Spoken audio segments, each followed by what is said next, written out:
Hello everyone, welcome to today's live class. जो आज का टॉपिक है वो ऐसा है जिसको बड़ा ही फियर किया जाता है, नाम देख के ही डर जाते हैं। Reading and writing fill in the blanks. So बच्चे, जब मैं आपसे डिस्कशन स्टार्ट करूंगी उससे पहले I will share on the screen कि कौन कौन से ऐसे बेसिक रूल्स हैं, उसके बाद किन किन चीज़ों का आपने ध्यान रखना है रीडिंग ब्लैंक सॉल्व करते हुए, और नेक्स्ट हम कुछ प्रैक्टिस क्वेश्चंस के साथ प्रैक्टिस करेंगे। चलिए आइए देखते हैं स्क्रीन पे। So as you can see कि कौन सी ऐसी बेसिक चीज़ें हैं जो हम रीडिंग करते हुए ध्यान रखें। बहुत सी नॉर्मल बेसिक से रूल्स हैं, ये जो आप स्क्रीन पे इस टाइम देख सकते हो। और इसके अलावा जो मेन चीज़ हमने ध्यान रखनी है कोई भी तरह का ब्लैंक सॉल्व करते हुए, पहली चीज़ ये है कि आप कॉन्टेक्स्ट को ज़रूर इनटू कंसिडरेशन लें। कॉन्टेक्स्ट का ध्यान ज़रूर रखें, अपने बेसिक्स जो है ग्रामर के वो ब्रश अप करके रखें, कॉलोकेशंस को ज़रूर पढ़ें, और जब कुछ भी ना समझ आ रहा हो तो एलिमिनेशन स्ट्रैटेजी का इस्तेमाल ज़रूर करें। एक एक करके जब हम क्वेश्चन सॉल्व करेंगे तो हम देखते हैं कि ये एलिमिनेशन स्ट्रैटेजी भी कैसे कितनी हेल्प कर जाती है। कई बार सही तरह से सही आंसर पे नहीं पहुंच रहे हो तो रास्ता थोड़ा सा चेंज करके भी सही आंसर पे पहुंच सकते हैं। So let's begin. So as you can see, ये जो पॉइंट्स टू रिमेंबर आपको स्क्रीन पे दिख रहा है, रूल्स में एक्सप्लेन किया गया है कि हैज हैव हैड के साथ कौन सी फॉर्म ऑफ वर्ब लगनी चाहिए, टू के बाद कौन सा फॉर्म आएगा, इज एम आर के साथ कौन से सिचुएशन में आईएनजी लगना है, कौन सी में वर्ब की थर्ड फॉर्म लगनी है, एडजेक्टिव कहाँ यूज होता है, वॉल साउंड्स के साथ कौन से अक्षरों का इस्तेमाल किया जाता है, और उसके अलावा प्रेपोजिशंस के क्या रूल्स हैं। सो रफली अराउंड 15 रूल्स जो आप स्क्रीन पे देख पा रहे हो, इनमें आपको अच्छे से डिस्क्राइब किया गया है, और इसके अलावा और एलैबोरेशन के साथ हम रीडिंग ब्लैंक सॉल्व करेंगे और फिर आगे जो इसके रूल्स हैं उनको डिस्कस करेंगे। चलिए, now let's begin with the first practice question. So this is the blank that is on your screen right now. इस पैसेज को 2.5 मिनट का टाइमर है आपके पास। 2 मिनट 30 सेकेंड्स में जितना to the best of your ability पढ़ के solve कर सकते हैं उसे सॉल्व करें। कॉलोकेशंस का ध्यान रखना, ग्रामर का ध्यान रखना, ताकि जल्दी चीजें सॉल्व हो पाए। So let's start of.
Radiation is the energy that comes from a dash.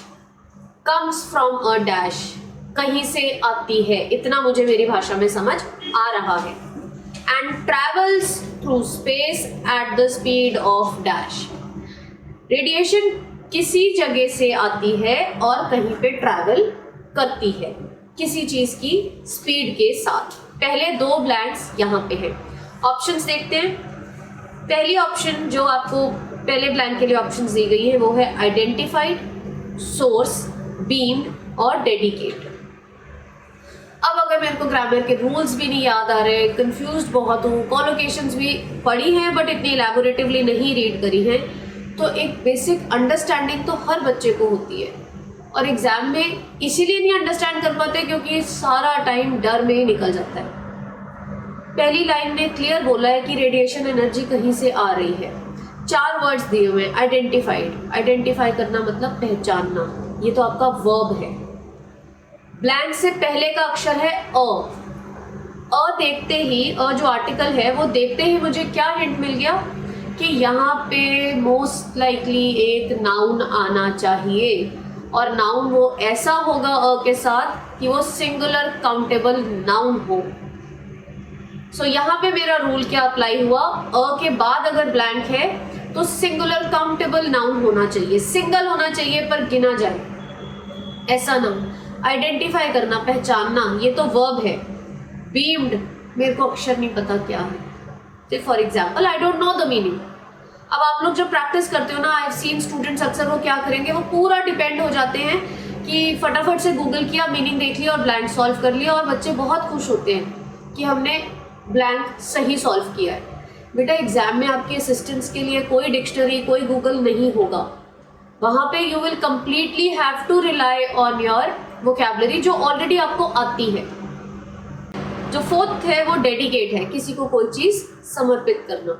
इसमें ना डेडिकेट वर्ड फिट हो रहा है, ना आइडेंटिफाइड हो रहा है। एक नाउन, एक ही नाउन दिया हुआ है, सोर्स, सिंगुलर है, एस नहीं लगा हुआ है, तो यही हमारा सबसे ऑब्वियस आंसर है, source. Radiation is the energy that comes from a source and travels through space at the speed of dash. दूसरी ऑप्शन है spoken, class, light and attend. तो कोई चीज किसी चीज की स्पीड से आ रही है, speed of dash. Speed of attend नहीं हो सकता, स्पीड ऑफ स्पोकन नहीं हो सकता, बोलने की तो कोई बात ही नहीं हो रही है। स्पीड ऑफ क्लास भी नहीं हो सकता, speed of light is the answer. Next line कहती है this energy has an electric field and a magnetic field associated with it and has wave like properties. You could also call radiation electromagnetic waves। अब मैं ये lines में कोई blank नहीं है फिर भी पढ़ रही हूँ, क्यों? क्योंकि हो सकता है आगे कोई ऐसा ब्लैंक हो जो इस एक्सप्लेनेशन पे बेस्ड हो, इसीलिए कॉन्टेक्स्ट पढ़ना बहुत ज़्यादा ज़रूरी है। This radiation is characterized into 2 forms, ionizing and non-ionizing radiation. Ionizing radiation is a form of energy that acts by dash electrons from atoms and molecules. Dash electrons, एक चीज from atoms and molecules. Options देखते हैं। Removing, ensuring, routines and including.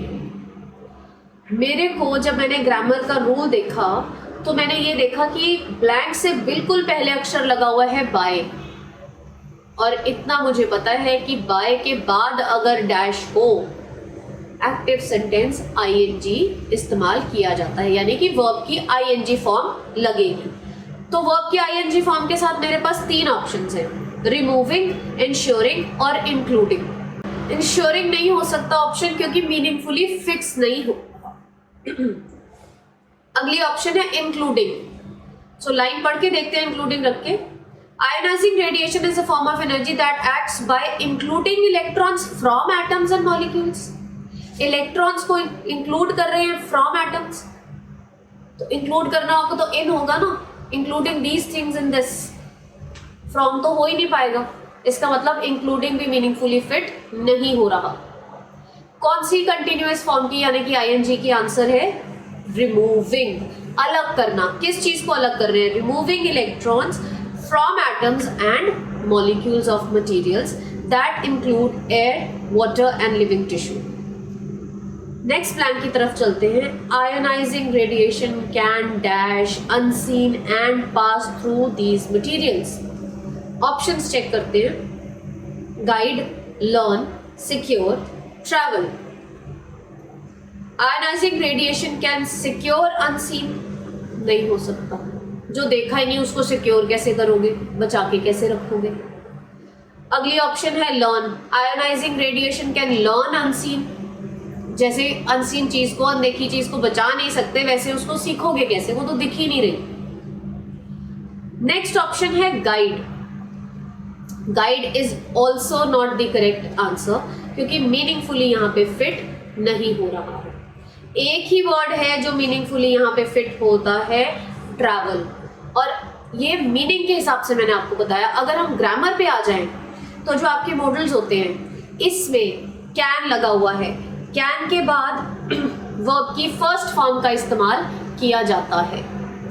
Verb की first form SES, ING, third form ED वाले अक्षर नहीं होंगे। तो वो सारी ऑप्शंस मैं पहले ही इग्नोर कर दूंगी जो वर्ब की फर्स्ट फॉर्म होती ही नहीं है या जो अक्षर वर्ब है ही नहीं। So look for the words right before और राइट आफ्टर द ब्लैंक। बिल्कुल उन अक्षरों पे ध्यान, पैसेज पूरा पढ़ना जरूरी है, बट जब हम कहते हैं ना कि एक एक्स्ट्रा एफर्ट किस चीज पे लगाना है, तो जो ब्लैंक है उससे बिल्कुल पहले और बिल्कुल बाद वाले अक्षरों पे जरूर ध्यान दें। जैसे मेरे को पहले कैन दिखा तो इतना पता चल गया कि मीनिंग तो मैंने देखना ही है, बट वर्ब की पहली फॉर्म वाला अक्षर ही होगा यहाँ पे। So the answer is travel. उसके बाद नेक्स्ट लाइंस पे आते हैं। Non ionizing radiation is a form of radiation with less energy than ionizing radiation. Unlike ionizing radiation, non-ionizing radiation does not remove electrons. अब जो हमने ऊपर रिमूविंग ब्लैंक लगाया था, यहाँ पे देखो उस ब्लैंक की करेक्टनेस की श्योरिटी हो गई। क्यों? क्योंकि उसने इस लाइन में बता दिया है unlike ionizing radiation, non ionizing radiation does not remove electrons. Unlike मतलब उसकी तरह ये रिमूव नहीं करता, और हमने ऑलरेडी ऊपर ऑप्शन रिमूविंग ही मार्क किया था। From atoms or molecules of materials that dash air, water and living tissue. अब बहुत सारी ऑप्शंस दिए हुए हैं, एयर, वाटर, लिविंग टिश्यू, और जो हमारे को ब्लैंक के लिए ऑप्शंस दी हुई है वो है include, potential, stories and weave. जब भी काफ़ी सारे ऑप्शंस दिए गए हो, 2-3 ऑप्शंस आपको दिए हुए हैं चीज़ों के, ब्लैंक के बाद नज़र ही आ रहा है कि एयर लिखा है, वाटर लिखा है, लिविंग टिश्यूज लिखा है, मल्टीपल ऑप्शंस के साथ जो आंसर सबसे मीनिंगफुली फिट हो रहा है वो है इंक्लूड। इन चीजों को ये इंक्लूड करता है। So your last answer is include. I hope this passage is clear to you all. And before we move on to the next passage, बेटा एक चीज का ध्यान रखें कि जब आपको ग्रामर के रूल्स नहीं समझ आ रहे हो ना, तो लॉजिक इस्तेमाल करना बड़ा ज़रूरी है।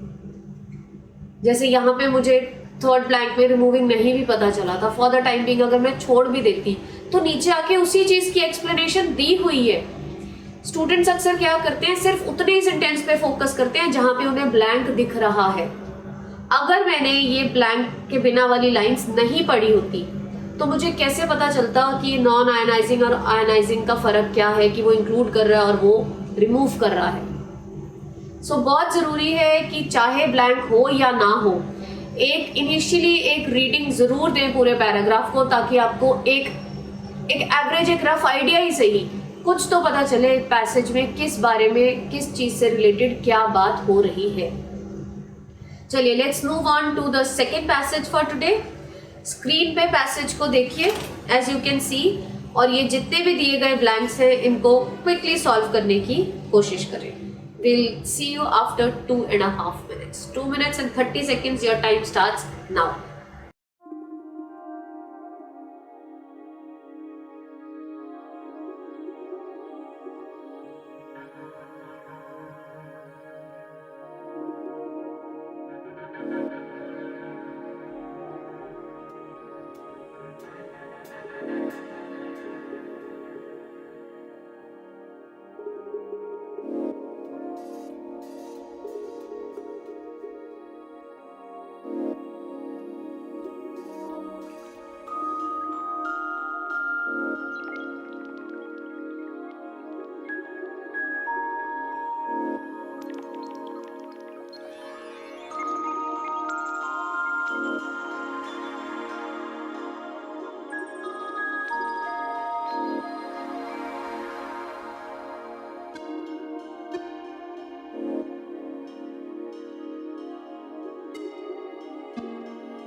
All right, so let's start off with the discussion. Paragraph पढ़ लेते हैं.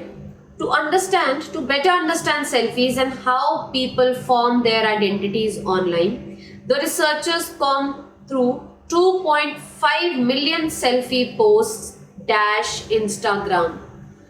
किसी चीज को समझने के लिए कि इंस्टाग्राम पे लोग कैसे अपनी आइडेंटिटी को फॉर्म करते हैं, बनाते हैं, रिसर्चर्स ने काफी सारी स्टडी की. ऑप्शंस दिए गए हैं ऑफ, टू, अबव, ऑन, और सेंटेंस कह रहा है सेल्फी पोस्ट डैश इंस्टाग्राम. इतना मुझे मेरी लैंग्वेज में ही समझ आ रहा है कि इंस्टाग्राम पे जो लोगों ने अपनी सेल्फीज पोस्ट करी है उनकी कुछ स्टडी हो रही है. इंस्टाग्राम पे, ऑन इंस्टाग्राम. सो यहाँ पे किस प्रेपोजिशन का यूज किया जाएगा? ऑन का. नेक्स्ट ब्लैंक है Instagram to determine what kinds of identity statement people make by taking and sharing the photos. अब आगे रिसर्च बताई हुई है कि हुआ क्या है, फाइंडिंग्स क्या है. Nearly 52% of all selfies dash the appearance category. 52% के अराउंड जो सेल्फीज हैं वो किस कैटेगरी में आती हैं? अपीयरेंस कैटेगरी में. ऑप्शंस क्या है? Summed up, broke down, fell into, focused. Focused मतलब होता है ध्यान लगाना. बेटा उसने तो रिसर्च करके जान ही लिया कि 52% लोग इस कैटेगरी के हैं, तो फोकस करने की तो अब कोई जरूरत नहीं है, मीनिंगफुली फिट नहीं होता. पहला ऑप्शन है सम्ड अप. सम्ड अप कब होता है? जब टोटल दिया हो. इसमें तो a part of Instagram selfies दिया हुआ है. कितना पार्ट दिया? 52% दिया हुआ है, तो यहाँ पे सम्ड अप भी फिट नहीं होगा.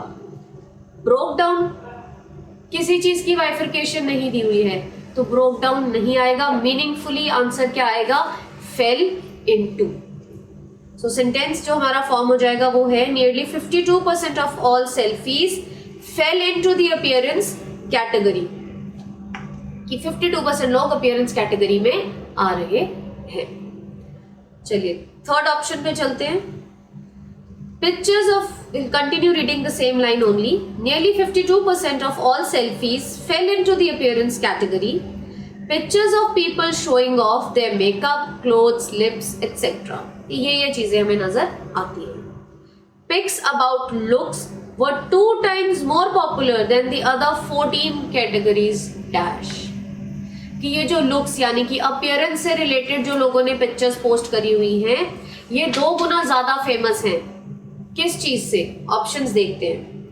कंस्ट्रेंट, कन्फाइंड, कंबाइंड और अनकन्फाइंड. कन्फाइंड क्या होता है? Confined is your limitation towards something, that I am confined in this class, कि मेरा इतना ही दायरा है. कंस्ट्रेंट क्या होता है? अगेन लिमिटेशन है. कंस्ट्रेंट है मेरे, लेट्स फॉर एन एग्जाम्पल अगर कंस्ट्रेंट का दिया जाए, so right now my constraint is that my health is not keeping well. मेरी तबीयत अच्छी नहीं चल रही, ये मेरा बहुत बड़ा कंस्ट्रेंट है, यानी मेरे पे लिमिटेशन है. सो कन्फाइंड, कंस्ट्रेंट दोनों वर्ड्स मीनिंग के हिसाब से यहाँ फिट नहीं होते हैं. उसने सेंटेंस में क्लियरली कहा है कि ये जो पर्सनल पिक्चर्स हैं ये 2 गुना ज्यादा फेमस हैं इन कंपैरिजन टू बाकी जो 14 तरह की पिक्चर्स हैं उनको. The answer is combined. वो सारी 14 टाइप्स ऑफ इमेजेस जो लोग पोस्ट करते हैं उनको इकट्ठा भी कर दें तो भी ये वाली 2 गुना ज्यादा फेमस होती है. The third answer is combined. Next plan पे आते हैं. Dash appearances, social selfies with friends, loved ones and pets were the most common 14%. Dash appearances. Options क्या दिए गए हैं? Options दिए गए हैं regarding, after, unless, against. Regarding use करते अगर उसी चीज के बारे में एक्सप्लेन कर रहे होते, जबकि बात उसके एक्सप्लेनेशन की नहीं हो रही है. नेक्स्ट, आफ्टर appearances हो सकता है शायद. अनलेस अपीयरेंसेस नहीं, मीनिंगफुली फिट नहीं हो रहा. अगेंस्ट अपीयरेंसेस ये भी मीनिंगफुली फिट नहीं हो रहा है. सो जो आपका नेक्स्ट आंसर है वो ऑब्वियसली होगा आफ्टर अपीयरेंसेस. की अपीयरेंसेस के बाद ये जो social selfies with friends, loved ones हैं, ये सबसे ज्यादा कॉमन है. 52% तो अपीयरेंसेस पर्सनल थी और अब जो 14% है वो इसके बाद ये वाली ज्यादा विख्यात है, ज्यादा कॉमन है। नेक्स्ट ब्लैंक पे आते हैं। Then dash ethnicity pics 13%, travel 7% and health and fitness 5%। अब वो कहते हैं देन डैश रिसर्च हो चुकी है।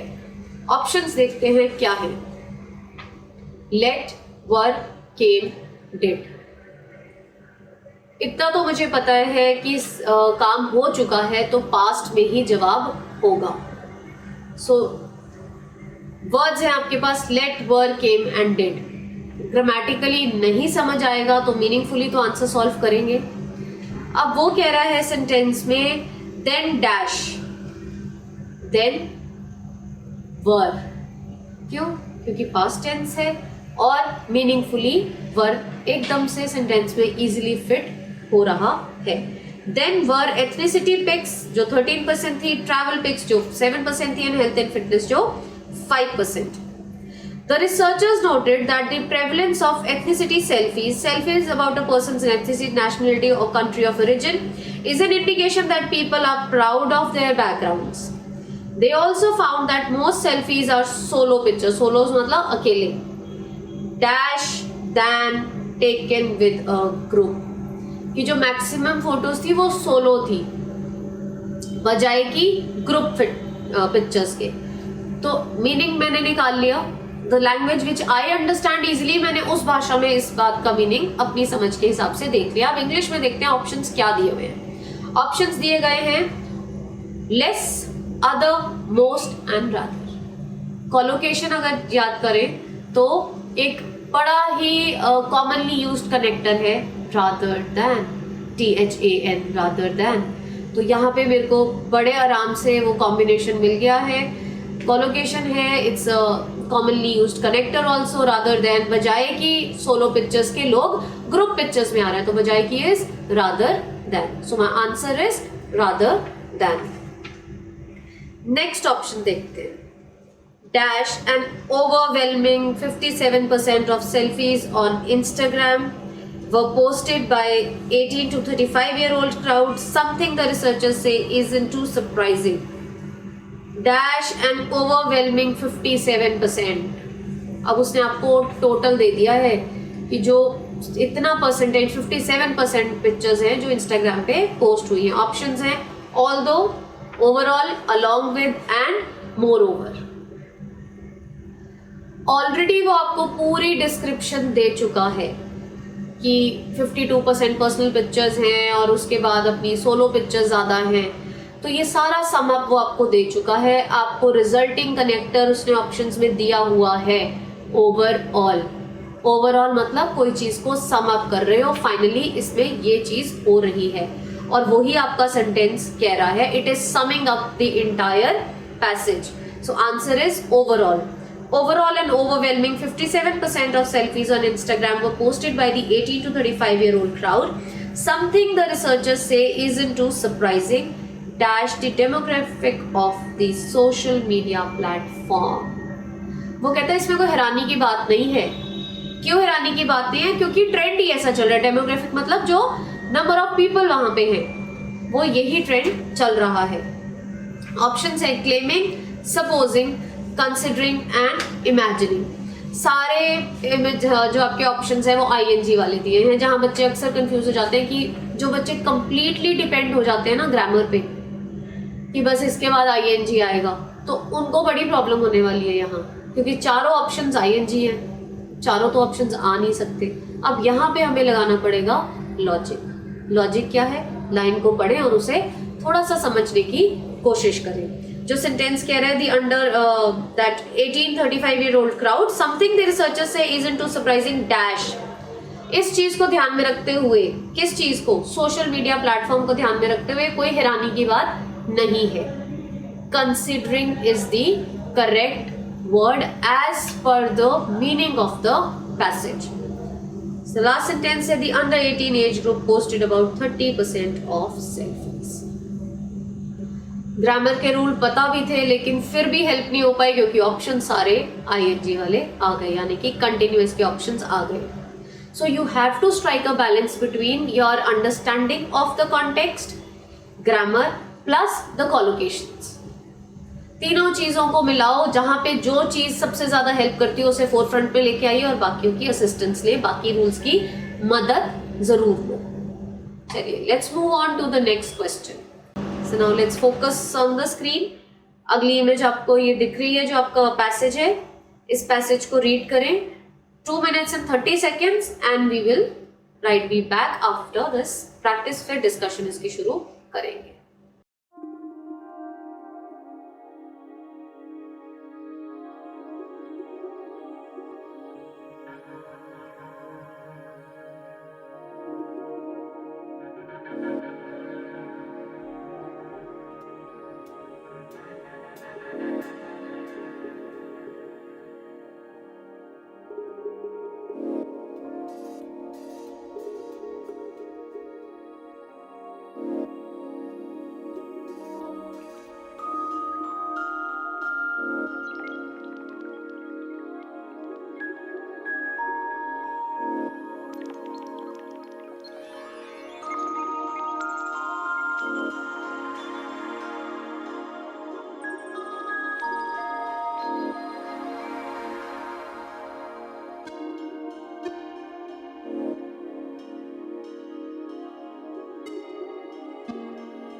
Alright, so now it's time to discuss the third passage for today.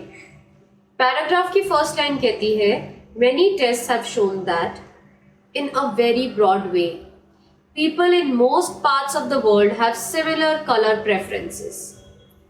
आगे कहते हैं, blue is the most preferred and popular color hue, followed in order by red, purple, yellow and orange. अभी तक कोई blank नहीं आया, फिर भी मैं पढ़ रही हूँ. क्यों? क्योंकि I really don't know without reading कि मुझे इस चीज की जरूरत कहाँ पे हो सकती है.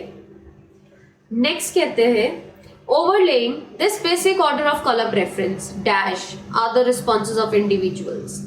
Overlaying something, this basic order of color preference dash are the responses of individuals, which are of course very dash and may also be very powerful. Option says similarly, however, fortunately and nevertheless.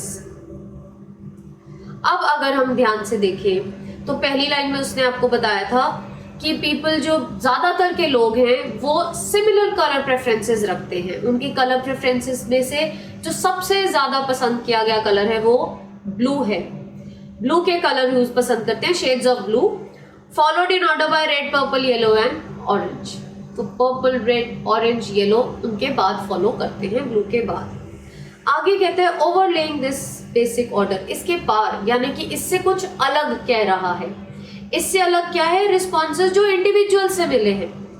सो जब हम अपने ये चारों connectors को ध्यान से देखते हैं तो इसमें सिर्फ एक ऐसा कनेक्टर है जो किसी चीज की विपरीत यानी कि ऑपोजिट इंफॉर्मेशन दे रहा है, and that is how ever. Opposite connector, however यहाँ पे मेरा आंसर फिट होगा, क्योंकि फर्स्ट 2-3 लाइंस में उसने मुझे ये बोला कि लोग इन्हीं कलर्स को पसंद करते हैं। आगे कहता है इस चीज को पार करके इंडिविजुअल्स के बड़े अलग अलग कलर प्रेफरेंसेस हैं। इसका मतलब जो पहले कह रहा था वो अब बदल रहा है, ऑपोजिट जा रहे हैं जानकारी में। सो the answer is however. However are the responses of individuals which of course vary dash and may also be very powerful. भिन्न है, vary मतलब अलग अलग, and also be very powerful. Options देखते हैं, strongly, widely, mainly, largely. Large size के लिए इस्तेमाल होता है और कलर में साइज वेरिएशन कोई होगी नहीं, इसलिए ऑप्शन रूल आउट हो गई। मेनली का मतलब है खास करके। विच ऑफ कोर्स वेरी मतलब अलग अलग है, खास करके मीनिंगफुली फिट नहीं हो रहा, हमने क्रॉस आउट कर दी ये ऑप्शन। नेक्स्ट ऑप्शन है मेरे पास वाइडली शायद हो सकता है, बट एक और जो ऑप्शन है उसको देखते हैं पहले। लास्ट ऑप्शन है स्ट्रांगली यूज किया जाता है स्पेसिफिकली अपने बिलीव्स के लिए, या स्ट्रांगली बिलीव इन दिस, या द एविडेंस स्ट्रांगली शोज।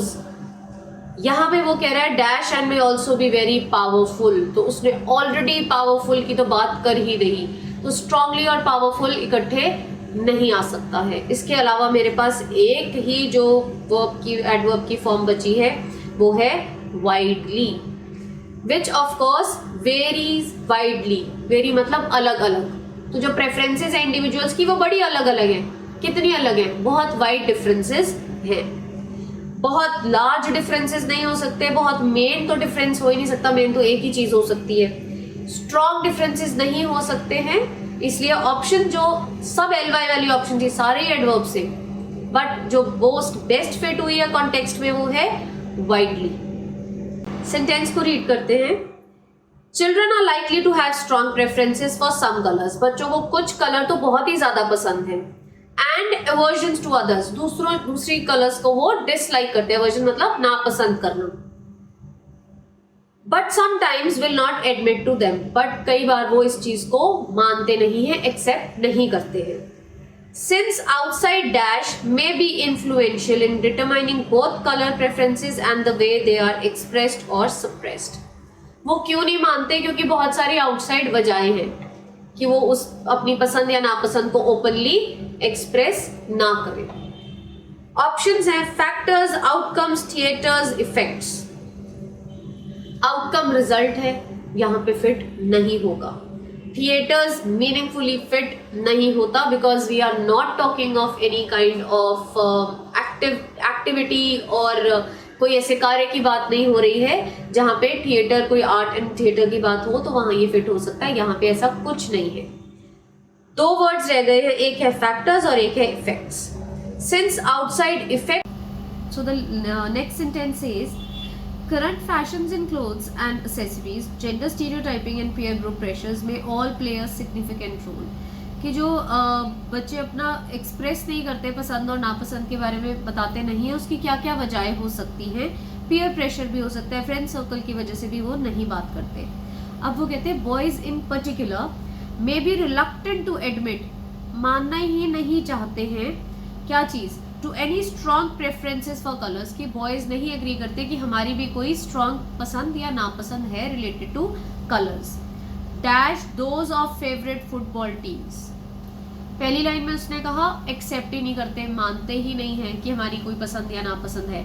अगली लाइन में कहता है dash of favourite football teams. Favourite मतलब जो उन्हें पसंद है, यानी कि मानते नहीं, लेकिन सिर्फ किसके लिए मानते हैं? अपनी फेवरेट फुटबॉल टीम्स के लिए। तो ऑप्शंस दिए हुए instead of, rather than, owing to and other than. Instead of बजाय कि इसके, यहाँ फिट नहीं होता। नेक्स्ट है रादर देन। अगली ऑप्शन है owing to. Owing to means किसी वजह से कुछ हुआ। Owing to this happened, so C option भी इनकरेक्ट है। दो ऑप्शंस हैं रादर देन या other than. rather than doing this, I did this, but other than all their preferences which they don't talk about, other than that they only accept the preferences of their favorite football team. So the answer is other than. और किसी चीज़ में accept नहीं करते, सिर्फ और सिर्फ वो अपनी फेवरेट फुटबॉल टीम्स पे acceptance. I hope this passage was clear and now we move on to the next passage. Again 2 minutes 30 seconds for you to discuss, read in your head, think of the possible options and solve this paragraph.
Next paragraph है, उसको read करते हैं.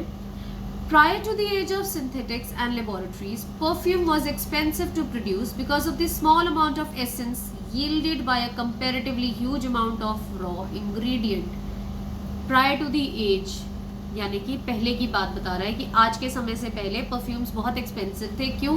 क्योंकि तब laboratories और synthetics नहीं होते थे और जो हमारे पास एसेंस थी यानी कि जो परफ्यूम बनता था वो कंपैरेटिवली जो रॉ मटेरियल ज़्यादा होता था और एसेंस यानी कि जो परफ्यूम है, जो फ्रेग्रेंस है, वो बहुत कम उसमें से यील्ड यानी कि प्रोड्यूस की जाती थी.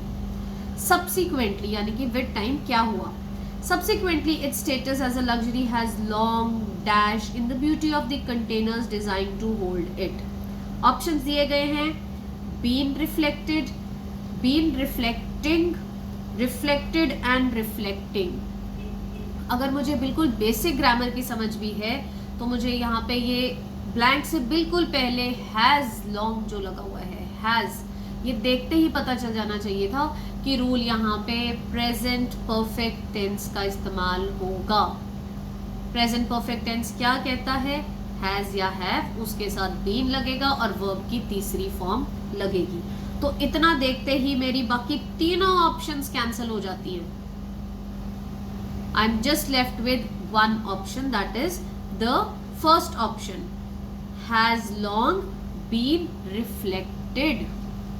So अगर बेसिक से रूल्स आते हो तो आंसर्स बहुत जल्दी हो जाते हैं. पहले भी मैंने ये बात कही है, based on a combination of your understanding combined with the grammar rules along with your collocations, आसानी से सॉल्व हो जाएगा. नेक्स्ट पे आते हैं passage. In the beauty of the containers designed to hold it, Until the early 20th century, it was customary for scent to be sold in large utilitarian bottles. Customary मतलब पहले ये ज़रूरी था कि बड़ी बड़ी bottles में परफ्यूम सेल किया जाए. Which dash decanted into the customer's own decorative bottle. बड़ी बॉटल में प्रोडक्ट बेचो ताकि उसे कंज्यूमर अपनी डेकोरेटिव बॉटल्स में आगे जाके डिकेटेड मतलब ट्रांसफर कर पाए. अब यहाँ पे रूल के हिसाब से अगर देखें which dash dedicated into, options हैं have been, could be, should be, has to be. Have been लगेगा कर दिया है, वो कह रहा है ताकि कर सके, कर दिया है उसने नहीं कहा, इसीलिए बड़ी बॉटल में देते ताकि ट्रांसफर हो सके. वी डोंट नो हुआ है कि नहीं हुआ है, तो ए ऑप्शन आंसर नहीं होगी.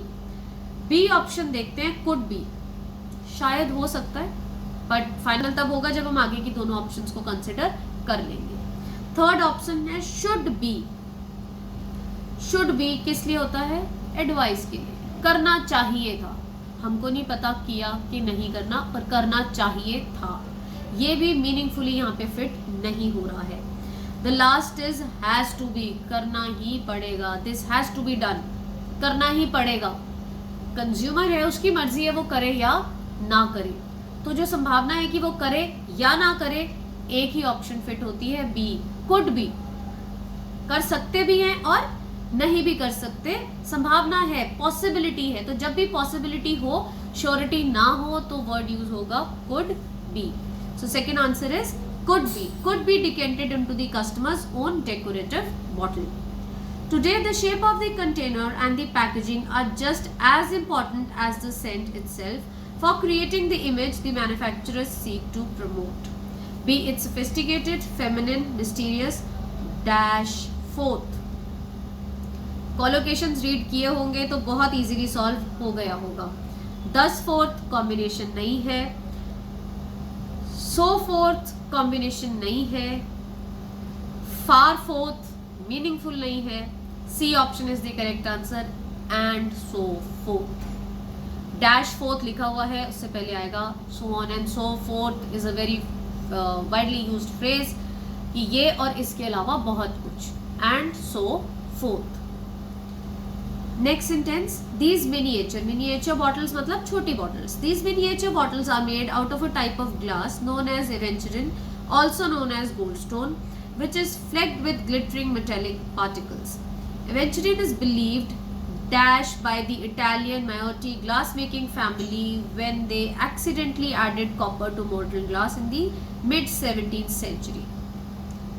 Dash से पहले के words देखते हैं. believed डैश, उसके बाद दिया हुआ है डैश के बाद by the.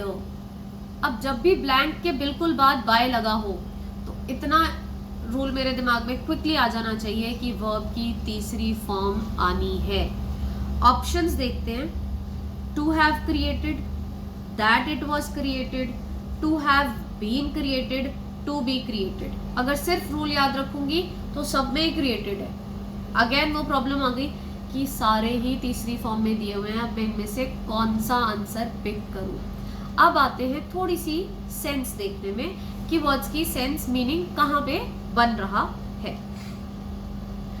Now it says aventurine is believed dash by the Italian मोटी. पैसिव सेंटेंस दिया हुआ है. पैसिव सेंटेंस क्या कहता है?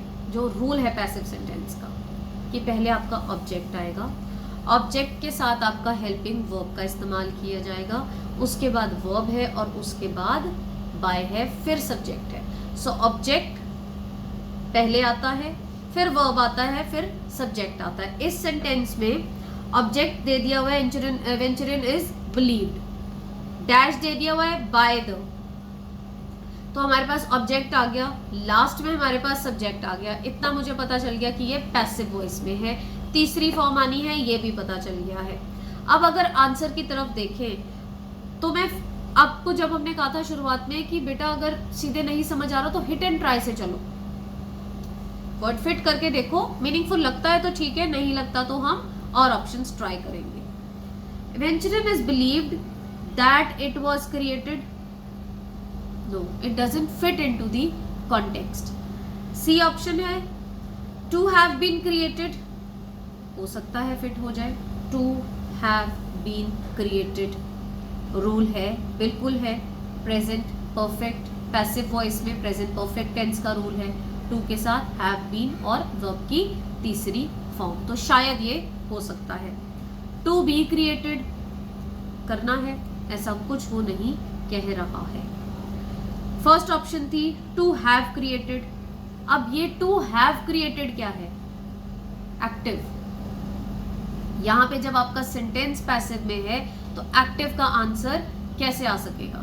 ये आंसर यहां फिट नहीं होगा. तो हमने देखा कि जब मेरा सेंटेंस ही पैसिव वॉइस में दिया हुआ है तो मैं एक्टिव वॉइस का आंसर नहीं लगा सकती, यानी कि आंसर ऑप्शन ए भी डिडक्ट हो गई, टू हैव क्रिएटेड. सो एक ऑब्वियस चॉइस जो मेरे पास बची है वो है मेरे पास पैसिव वॉइस की present perfect, that is the answer C option, to have been created. This is your answer and I think this was the last blank. So we move on to the next passage. उसको quickly read करते हैं within 2 minutes and 30 seconds and then we will start off with the discussion.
Alright, so now let's start off with the discussion of this passage.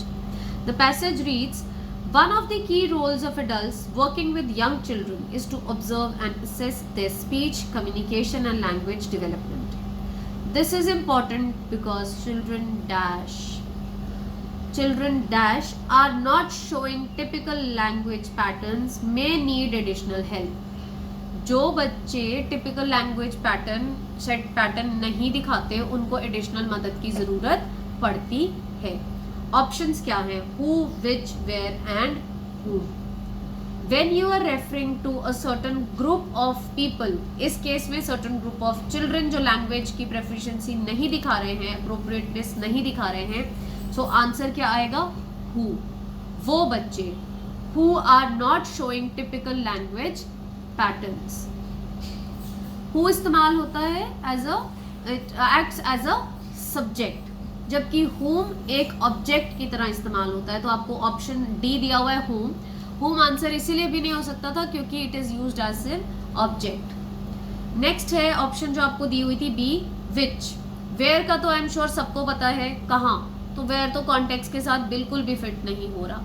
अगर किसी ने यहाँ पे answer mark किया है children which are not showing, which is use to refer to things, समान चीजों के रेफर करने के लिए इस्तेमाल किया जाता है। Living things other than humans के लिए भी इस्तेमाल किया जा सकता है विच। देखते हैं which says this is important because children who are not showing typical language patterns may need additional help or the support of a dash। किसी की मदद चाहिए। वर्ड्स हैं स्पेशलाइजिंग, स्पेशलिज्म, स्पेशलिस्ट, स्पेशलाइजेशन। नाउन की जगह है तो ऑब्वियस है आंसर स्पेशलिस्ट ही होगा।